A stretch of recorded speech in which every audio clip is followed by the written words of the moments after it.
Hello, my name is Alexandros. I'm the founding coordinator for the project IDSP, IOE Dissertation Support Project.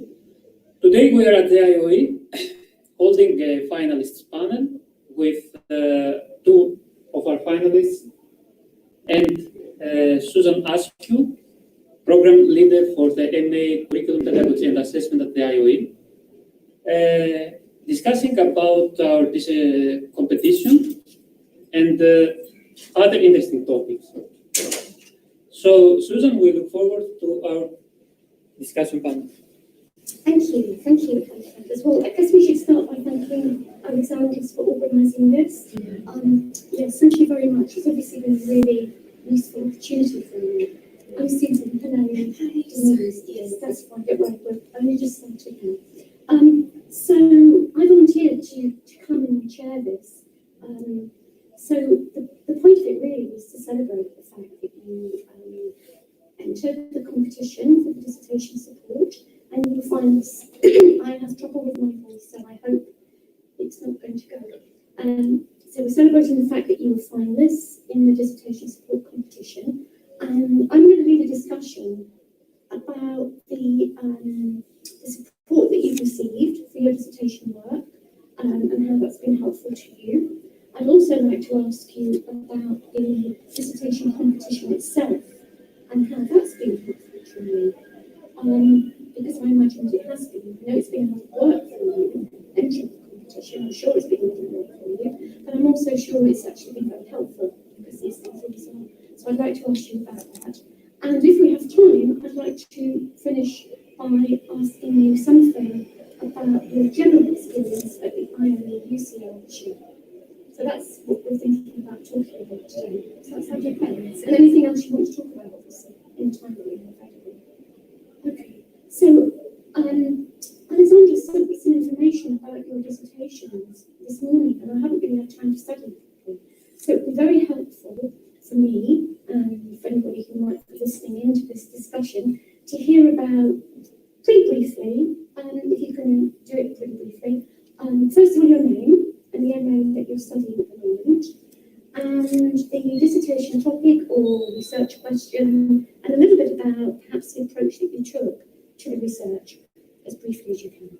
So would you like to start, Mingjun? Okay. So hello everyone. I think I'll place here and sometimes I'll place the rest of the people as well. My name is Mingjun. I'm actually a master's student of Curriculum Pedagogy and Assessment, and Susan is my supervisor here. So my dissertation is on what ideologies and realities can be identified from a discourse analysis of the ICT Master Plan for Education in Singapore. So the ICT Master Plan is basically an education policy document on the use of ICT in education in Singapore. And I'm interested to know really by using discourse analysis, a certain method or approach to find out what kind of social constructions are embedded within the policy document. Why I'm so interested in that is because I'm an educator for many, many years, and I'm very interested to know whether this increasing use of ICT is very evident in schools in Singapore, whether it has really led to any major transformations in teaching and learning. So that is the subject content. And then what I've learned in IOE among the various research methods, one of them is discourse analysis. And I find it very interesting because that is not what I usually have in mind when I look at a certain piece of discourse, a certain piece of text with images. So when I look at it, I find that it gives me a very different lens. It actually allows me to be more critical in my thinking, and I try to see whether I can apply that to the particular subject content of interest, which is the ICT policy document. Yeah, so that's a brief introduction. Thank you. Fiona. So I'm doing an MA in Education, Gender and International Development, and my tutor is Dr. My topic is how girls' identities are formed in India through education, and I'm also doing critical discourse analysis. So what I did was, what I'm trying to find, I think what's different about my research, where I'm trying to contribute is that all the girls that I'm interviewing, they belong to different socio-economic statuses. Instead of focusing on just a single status in India, a lot of research is about girls who belong to like low-income classes. And so I try to look at children, girls from all socioeconomic classes, and basically try to understand how is the society, the family, and the school coming together to sort of, to sustain the gender hierarchy through education. I don't think it's being changed. So that's what I'm thinking. The interest is because I myself, I'm a girl, I'm a woman in India, I've been a student, I've been a teacher. And so it's really just about now taking on like this, another perspective of the researcher and trying to understand what is it that we're actually doing. So which discourse were you actually analysing? What was the kind of text? So I interviewed the 6 girls and tried to understand through them what are certain dominant discourses that are sort of impinging on their identities, and in a way also to try and identify like how are they resisting it in their own ways and forming their own identity. Yeah, interesting. Thank you, Fiona. Denise. Hi, I'm Denise. I'm doing the MA in Primary Education Policy and Practice, and my supervisor is Ioana Palalogo. So for my research, my topic or the name of it is to what extent does children's rights have a voice or have a role in primary education in Hong Kong schools? So I did a case study and I interviewed students, parents, and teachers for school leaders. So that included the principal, the panel head. So because it's divided by subjects, so each subject has sort of a panel head. So they get to make the decisions. And I chose to interview 3 different groups of people to gain, I guess, different perspectives on the same topic. And so I did semi-structured interviews through Skype, and I did a thematic analysis. And so far, what I've seen from my data is that there's a conflict between the sort of structure, being the school and Confucianism, and just the culture itself versus agency. So sort of just voice and power coming from the students and being able to make decisions. And I think that my research is quite interesting because it sort of reflects sort of the current situation in Hong Kong, where there is this whole struggle between structure and agency and culture, the government versus the people. How did you choose your place in school? So sorry, I didn't tell you, but before I came to do this master's, I was actually a teacher. So they were past students. I worked at the school before, so I interviewed graduated students in order to, I guess, minimize the conflict they might have in voicing their opinions since they've already graduated, and so that they also have a more holistic idea since being from primary 1 to 6. Yes, and then I also contacted the school leaders and then the students' parents. So is it a school where there's already quite a lot of work on student voice? So the interesting thing is, I think in Hong Kong in general, there isn't much research being done on children's voice. And in particular at the school, I would say that it wasn't really a main focus that they emphasized on. But of course, they do encourage students to sort of speak out, but then it's within the frameworks that they allow, sort of. So I think a lot of it is also sort of, so I asked the students and I asked the school leaders sort of what methods they used, and some of them talked about e-surveys, so online surveys, allowing every student to have a voice. But then obviously when I asked the school leaders, they say, oh yeah, we look into it, we pay a lot of attention to it, we do this annually. And then for the parents, they say, I feel like it's just a gesture, they never listen to us. And it's such a, it's very difficult. Yes, it's difficult because when parents said, so they ask us, is it too much homework? How much homework do you spend? And we say 5 hours, but nothing's being done. And yeah. Thank you. So you've obviously all done some very interesting research, and you've gained a lot from it, I imagine.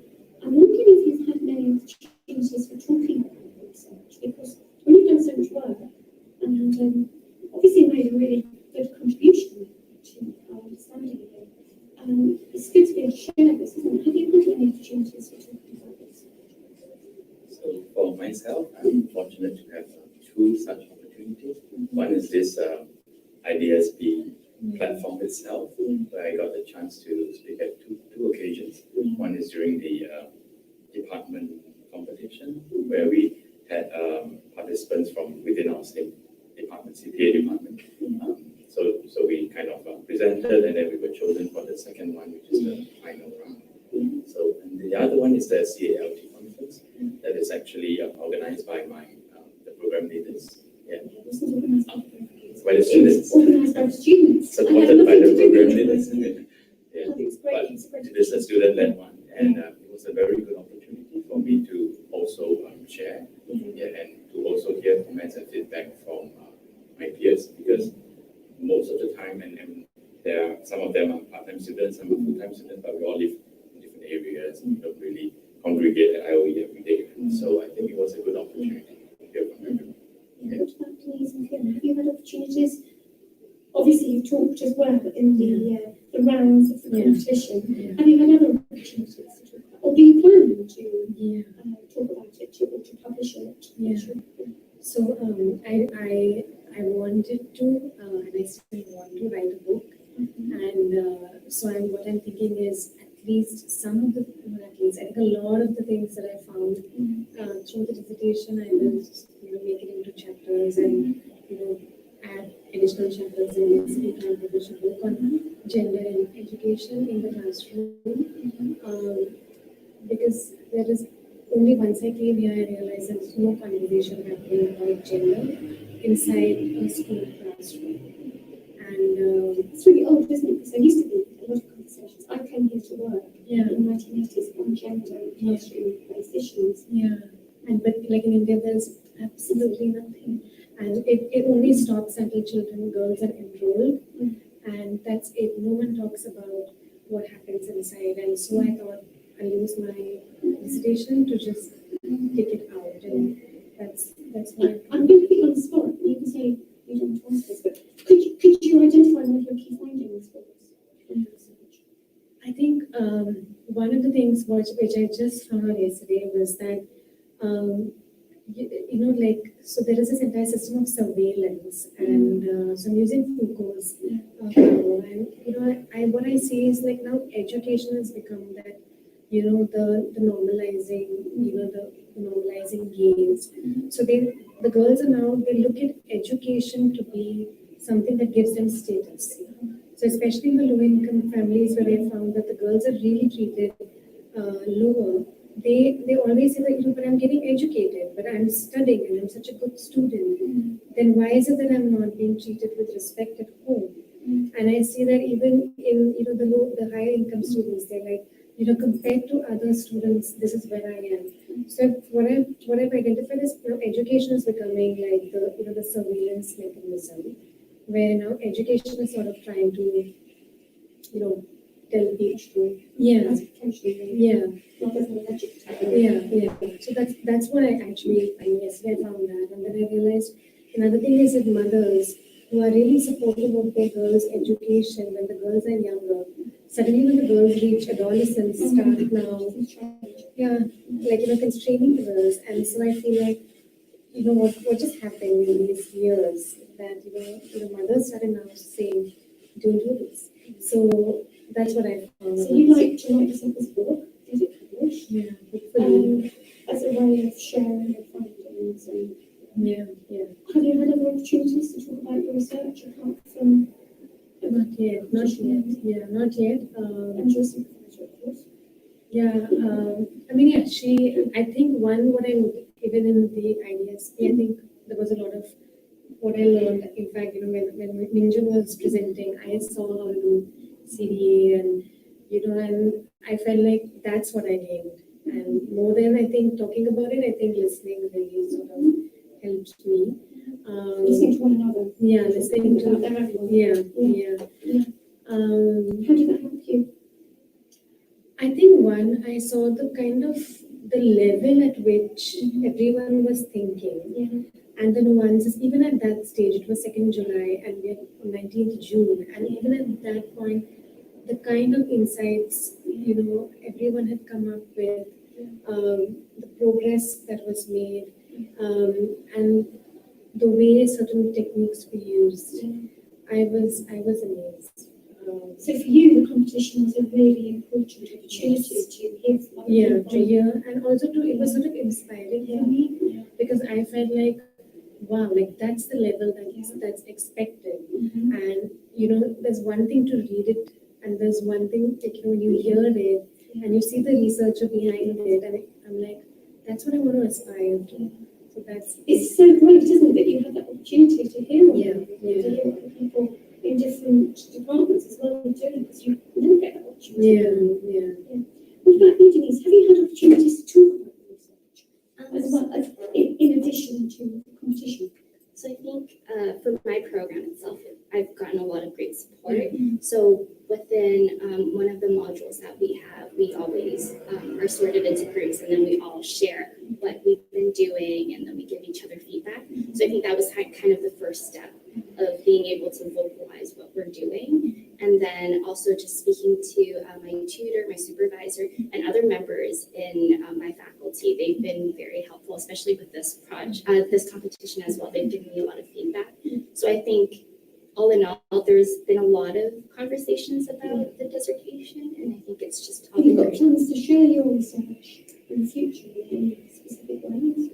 I'm hoping to maybe further this research into a PhD and possibly do like a comparative between sort of Hong Kong's children's rights versus voice and power versus maybe in the United Kingdom, because I know it's very important here and it's something that's been talked about a lot. And since Hong Kong was a British colony and it's complicated, I guess, current situation right now, I think it would be quite interesting.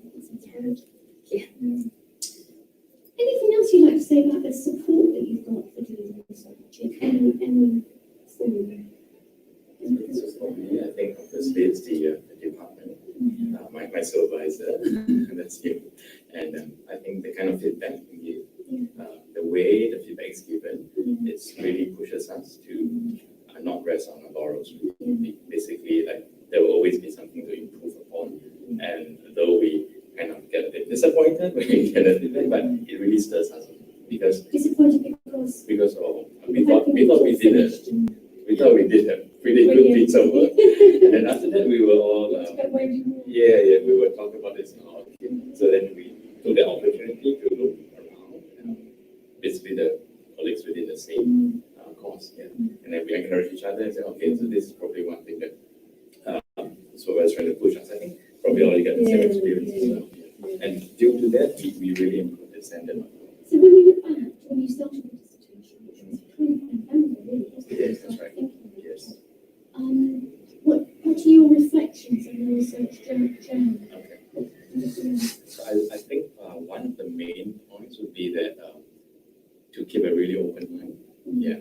And in November, when I tried to decide on the topic and on the, actually this is not my first topic. Yeah, I was looking at some other policy. It's still within policy, but some other policy in the Singapore education system. But I looked at this one and also chose the method of discourse analysis because I think it probably can give me more scope to discuss further in depth and to apply more about the critical thinking. So I think we need to be nimble enough to kind of and be open-minded enough to see that, we may have to change a bit in our direction when we do our research. And secondly, I think also to really be willing to listen to comments and feedback, not just from supervisor, but from our peers as well.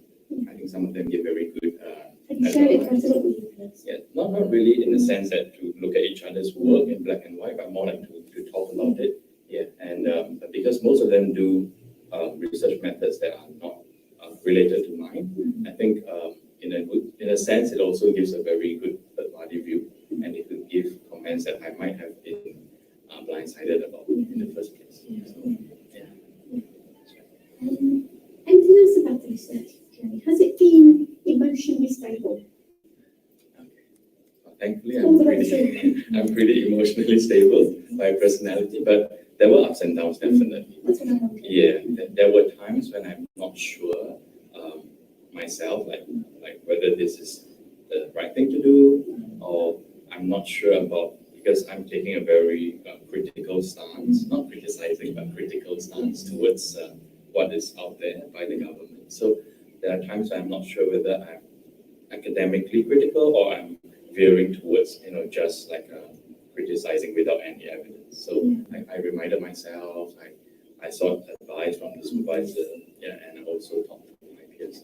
So I think overall the environment has been pretty encouraging, and kind of motivates me to push on when there are times that I feel like, I'm not making any inroads or progress. So overall, I think it's pretty awesome. So what I'm wondering about is the research journey, and looking back since you started, what do you notice about that journey? What do you notice about yourself? What do you notice about your development as a researcher? You got anything you'd like to comment on in regards to that? Yeah. So for me, I think also it has been fairly smooth. I do think it's a messy process because now I think I have to go back and look at my literature review and probably redo it. But it has. I heard that it's a very taxing, very cumbersome, process, and I have somehow not felt that. I have been stressed about the deadlines and things like that, and obviously there's a lot of self-doubt. I feel like, am I doing this? Is the quality good enough? Am I having insight? Is this helpful? But apart from that, I think there's no, I know that it can get stressful for a lot of students, and for me, fairly, it has been smooth. I've enjoyed the process, and I think just looking at the same thing again and again, and then coming up with different ideas and different links. I think it's been fascinating. Have you got to a point that you didn't expect to get to with research? Yes. So I think it really happened in the past 2 days. I think so. I just sat with it and I was like, everyone said everything new. Everyone said this, and there was no insight as such, and I thought I'm never going to get there. But I think since yesterday, I think the brain takes time to kind of process it, and then slowly I could see things, and like maybe the changing role of the mothers. It took me, I think, a day or two to just see like how that transition happened. So I think it's just really about that, just letting the mind proceed. Yeah. Denise, have you got any thoughts about this research journey that you've been on and how you've developed and grown as a researcher, and any changes in yourself or in the research process that you can identify? So I quite agree with my colleagues. I think that there's a lot of reflection that needs to happen within it, and you do have to be very nimble. I think for me, one of the, surprising and one of my worries in the beginning were interviewing children, students, because I was afraid of the amount of information or to what clarity and precision they could really express themselves. And that was a surprising thing for me because I realized that they were very vocal and they all had very strong opinions.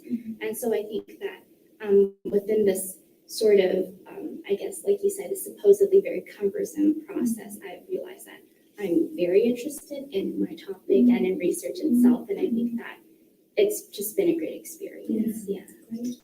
Is there anything more you'd like to add before we move on to the kind of support that you've had for this research journey? Either from the competition and how supportive that's been, or from any other source? Anybody? I think anything else you've covered it? Yeah, I think just like Mingjun said, like my tutor, she's been extremely supportive, and I think it's, and I through the journey, I saw that she sort of, she's still a professor, but I still felt like there was some sort of breaking of the ice, and the kind of feedback she gives on every line that I have written. I feel like, oh my God, like how do you have the patience? And so feedback's really important. Yeah, you just mentioned feedback, yeah, and how that's helped you improve your work. yeah. So you said she's been really supportive. You've mentioned the feedback that she gives, and that she gives a lot of time. Yeah. Anything else you want to say about support, and what is this support? I think it's just the manner in which she receives me, and the way I talk about things, and the way she sort of simplifies what I'm trying to say. I think even the way she just makes me sort of talk about what I'm doing, and it's through the process where I feel like, I do these things.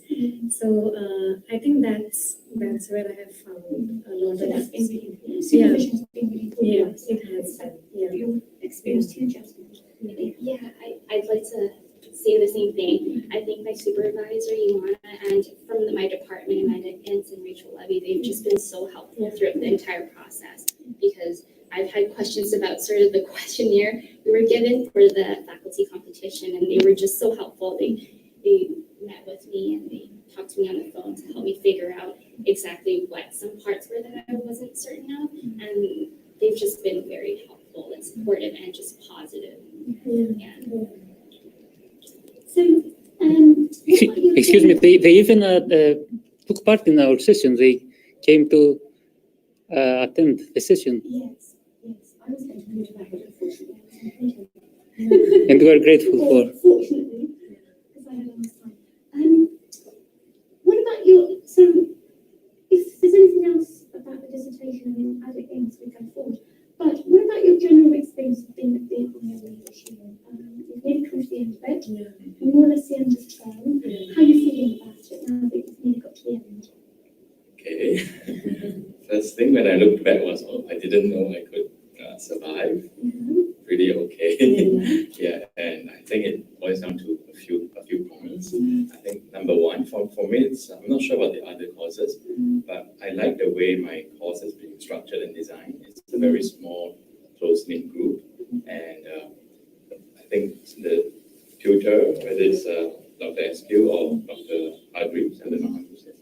I think the way that the lesson is being arranged and designed allows many of us to speak up, to voice our views, to also have time to debate, argue, or even exchange views with each other. And I think that forces us to be clear about our own ideas. Because when we just sit down there in a very didactic way, we just absorb what is said, but we don't have the time to, the space to form our own views. So I think firstly the design is pretty good. And the topics we talk about are very relevant for myself.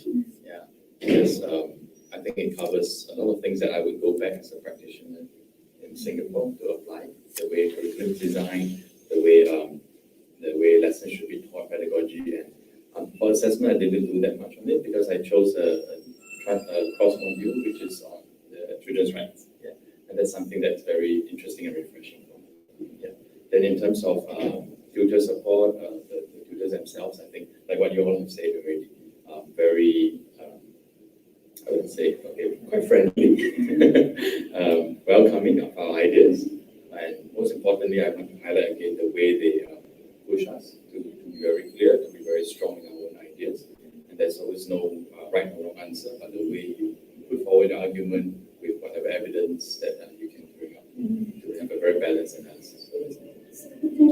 Fiona and Jasmine about their general thoughts about their experience, then I'm going to come back and ask you all if you can identify any changes in yourself. Yeah. So what about your general experience? How's that been for you? So I've enjoyed it, and I think I've enjoyed the composition of my classmates, and the way the kind of friendships that have developed over these few months, and the way we support each other. I think I really like that, and even I think there were a few things in terms of. Like a lot of us had issues with the number of classes, and we wanted a lot more classes and things. And so I think those things could have been, I don't know how, but it could have been changed or something. But apart from that, I think I've been really very happy with, with the reading lists, with the kind of things that we've been asked to read, how representative the reading list has been of different contexts. The classrooms, it's very diverse. It's a very diverse set of students. So then, it's really wonderful. Like every time I would make, at least some contribution to the class, I would go home feeling so good about myself because I felt like, wow, in such a diverse classroom. So then, it's really good. And so I think in every other sense, I think coming from India and seeing the university structure there and seeing it here, I do feel like there's so much we have to learn, just in terms of student autonomy and teacher-student relationships, the respect in the entire academic process. So I think I would just like to take some things back and emulate it there. Will you have an opportunity to work in a university? I don't think so soon. You may. I might, yeah. There are a few private universities that are coming up, and it's possible.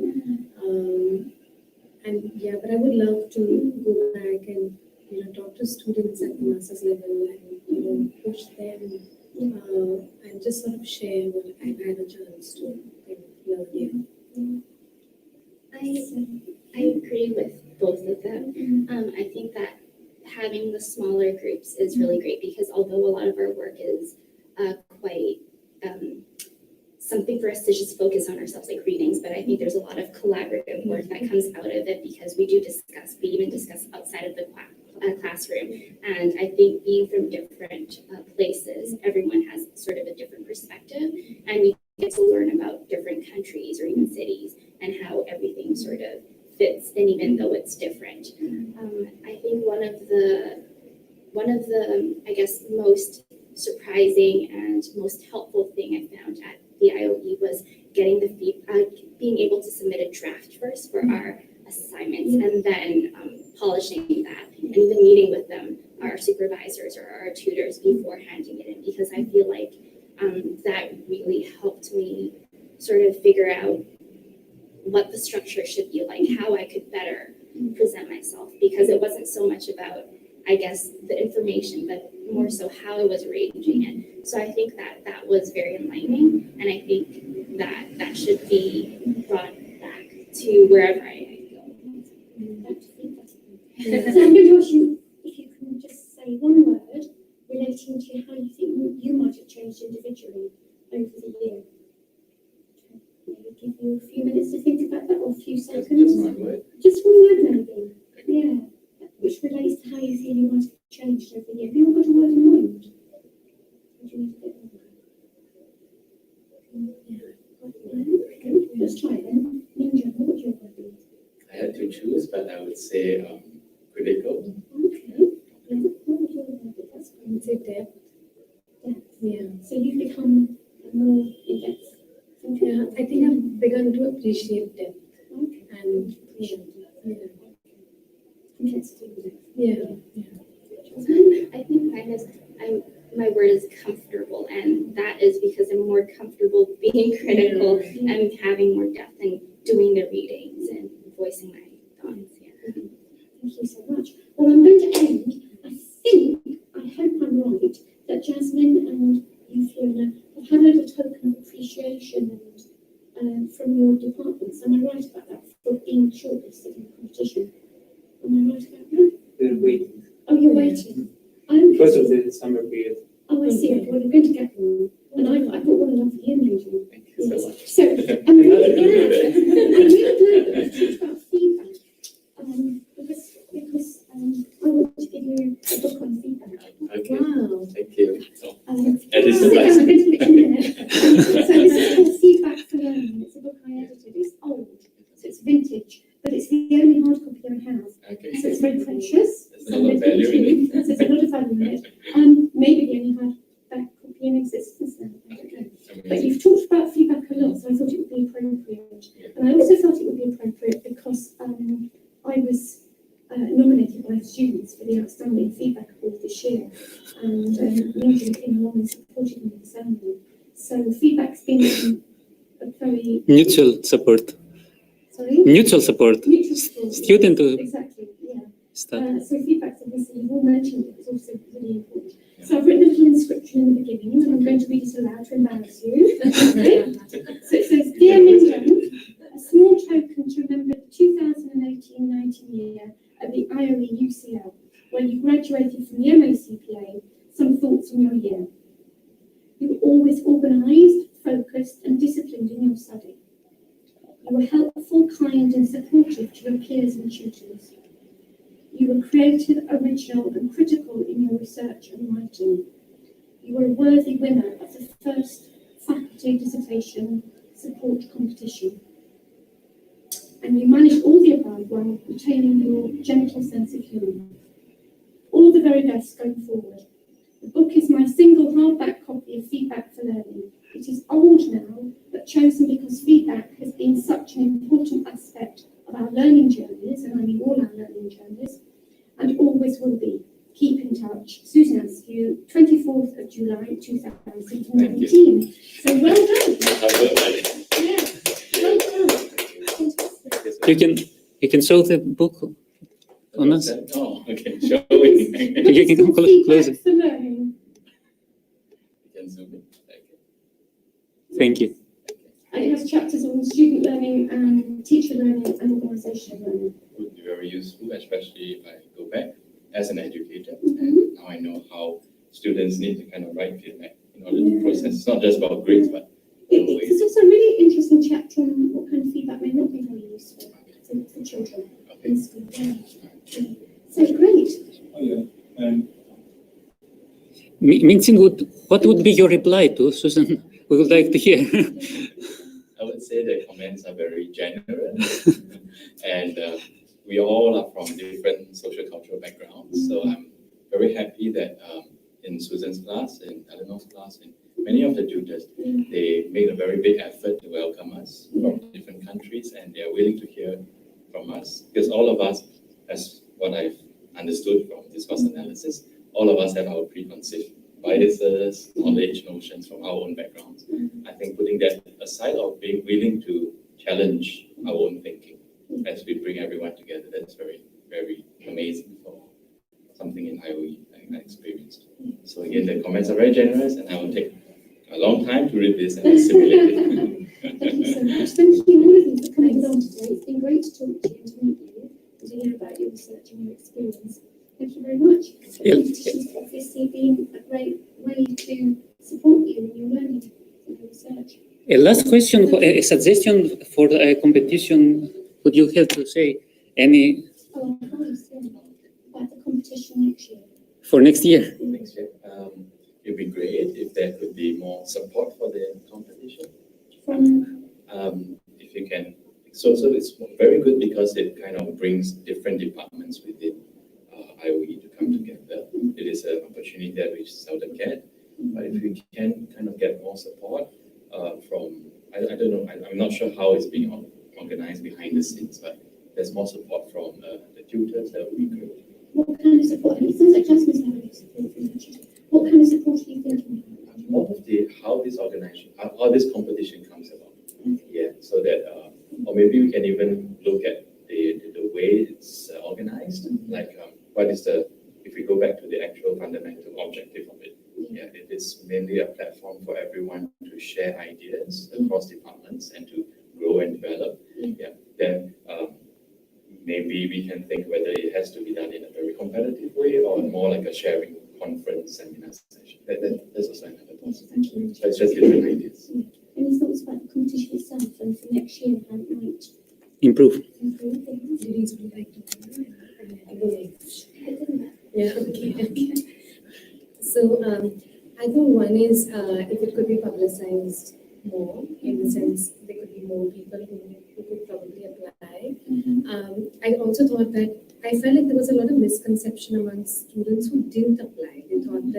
They thought that I was far ahead in the process of my dissertation, and I felt like if that could have been made clear that it's okay, like you just have to present. It doesn't matter where you are. And I know that was made clear, but somehow clearer, I think. I think even in terms of support, I would say in terms of support, what I meant is if it could be sort of championed by maybe somebody like for now it looks like it is like separate, but in the sense like if it could be sort of validated or something. Yeah.